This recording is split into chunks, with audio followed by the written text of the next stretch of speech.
Maurice, you've been writing for a while now in a crank about the crank economy, and you've been doing it for the Combination blog. So just to do a bit of scene setting here for us, what do you mean when you talk about the crank economy? Because it's not a phrase I'd ever heard before until you started using it. Well, Steve, that's a very interesting question. That's why I thought I would open with it. Which is why I brought this. You brought a prop with you. I brought a prop with me. The crank economy, the basic thought just emerges out of observing the way the economy has been structured, the global economy.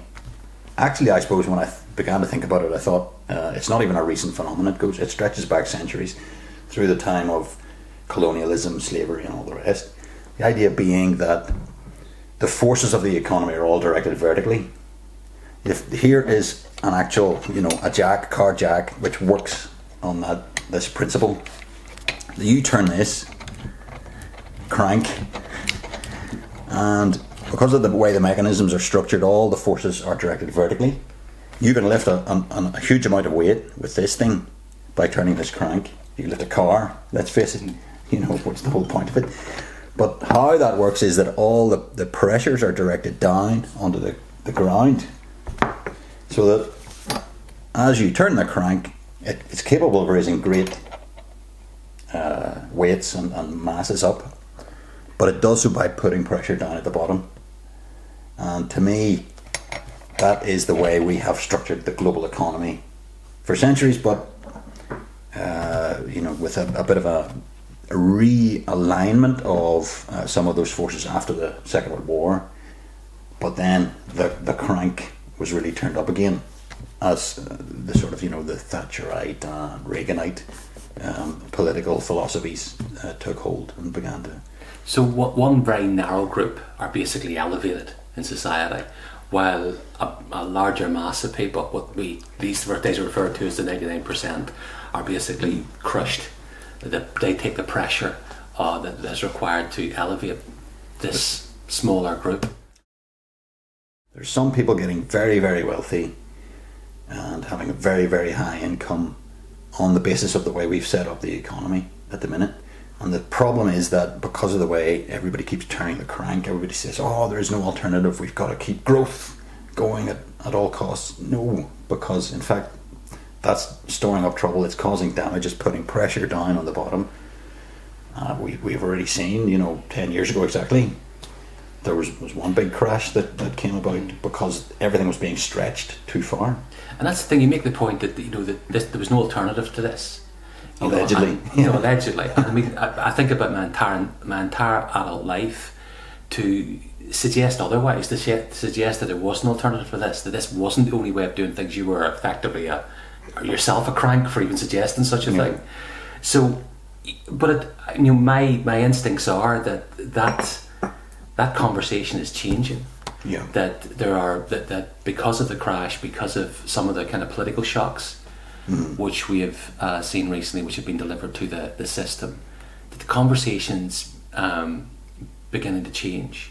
And I mean, one of the examples, which is the recent report from the Institute for Policy and Public Research.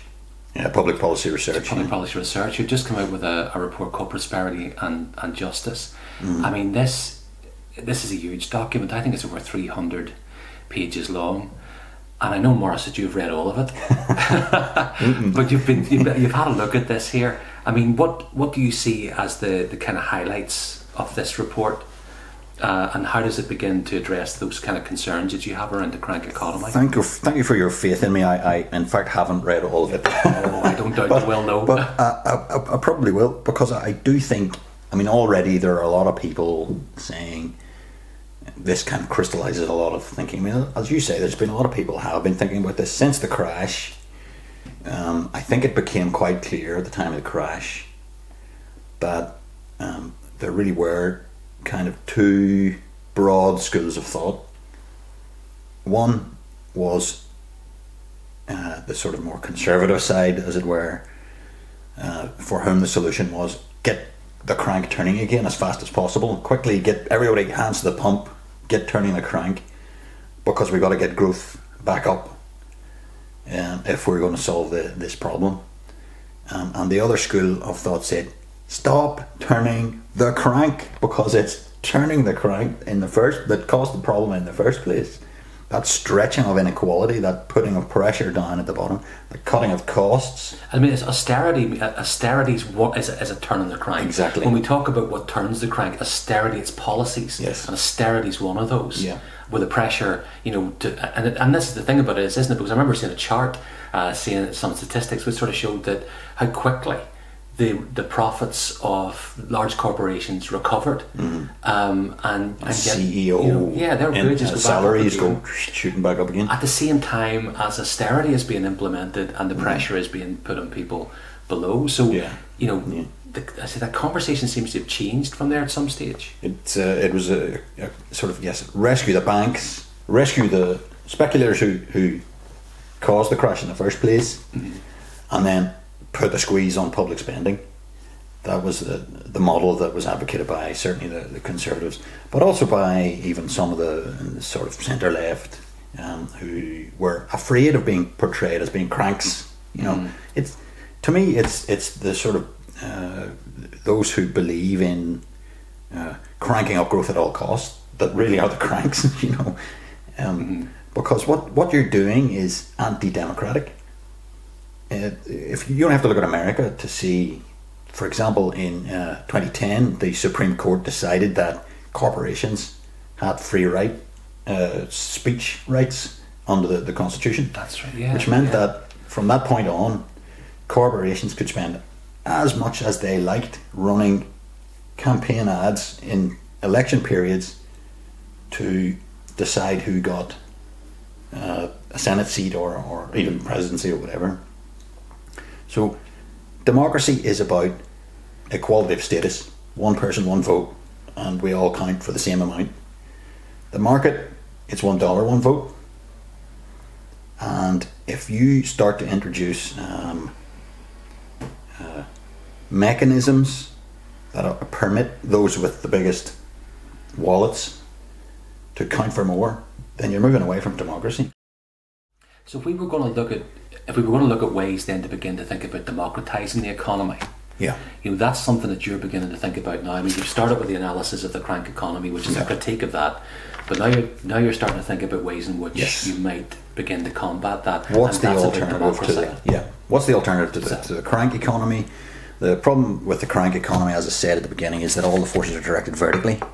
So it's all about pushing up growth, boosting profits, cutting costs. You don't actually cut the costs, you just make somebody else pay them. So what you do is you cut prices, and then you pretend that all those costs don't really exist, but they do. It's just that somebody else, like somebody in a sweatshop in Bangladesh, is picking up the cost. So the pressures are all directed vertically. What I want to try to do, or I'm trying to think about, is how do we inject new dynamics into the economy so that the forces begin to be directed more horizontally, that we start to see not just a matter of crank the wealth up and then try to spread it thereafter, but right from the word go, from the grassroots, how do we organise our local neighbourhood economies in such a way that wealth is created and flows and cycles around the local economy horizontally, so that it gets around to the local businesses, the local shopkeepers, the local farmers.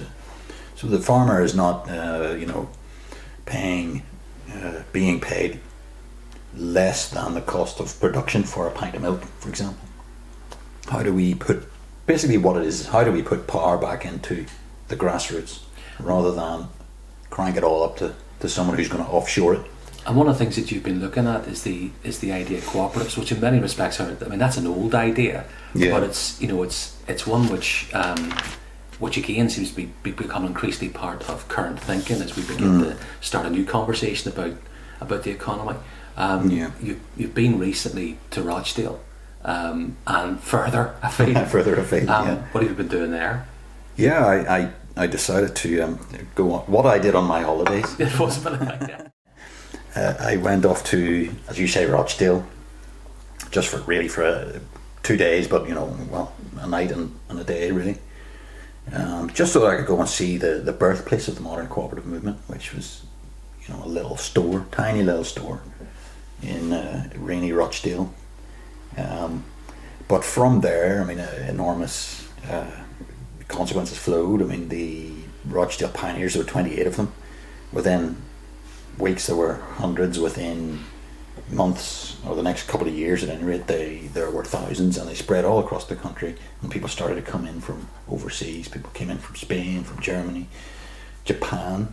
Within a couple of decades, people were coming over from Japan to see how the Rochdale pioneers did what they did. And other people started to do it. Working people, self-help, self-organised. They took the power for themselves, rather than relying on a government to do it. So, that's the thing. It's you're talking about sort of something which is very historical, but we know that this is still a very contemporary idea, because we know there are worker cooperatives today. There's a number of brewing ones around in this area. Yep.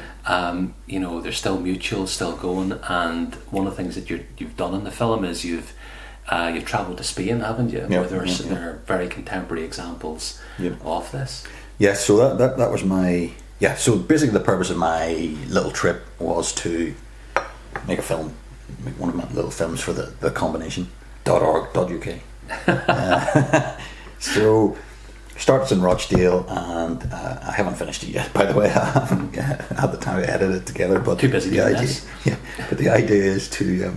reading IPPR reports, but the idea is to get a little bit on the foundation of the pioneers back in the 19th century, and then look at a really successful workers cooperative, because there's different models of cooperative.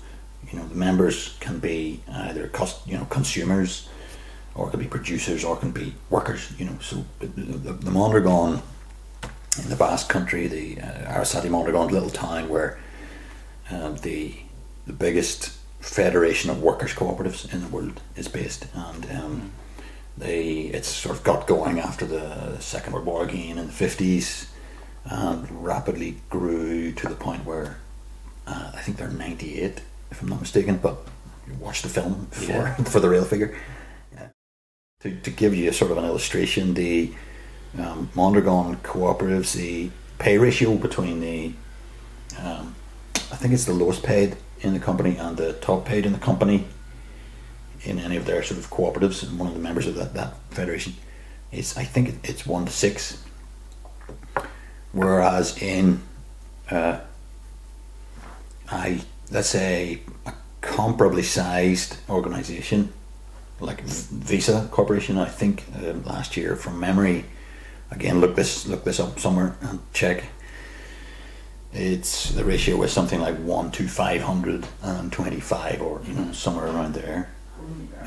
So that, in other words, there's a sort of an inequality built into the crank model that Mondragon has done away with, and in return people get more power over their own lives, and it's the democratic decision-making power within the corporation. Say, okay, we want to go this way, we want to do that. What are we going to do about this particular business which is not going so well? Oh, let's use some of the money we've made here to support it, or let's decide to let it go. So that it's run as a business. It's got to run as a business. If they're not successful, then it doesn't work. I remember speaking to people about this, and they were really firm on it. They said that cooperatives are not soft options. It either works, or it doesn't. Yeah. I think the thing is, the film you'll be obviously finishing this afternoon, and anybody who wants to read further about the crank economy, there's loads of stuff on the combination website, and the film will be up shortly. Yeah, I hope so. Possibly before this. Who knows? I'm going to need more buttons down there. Okay. Done. Thank you. That's it.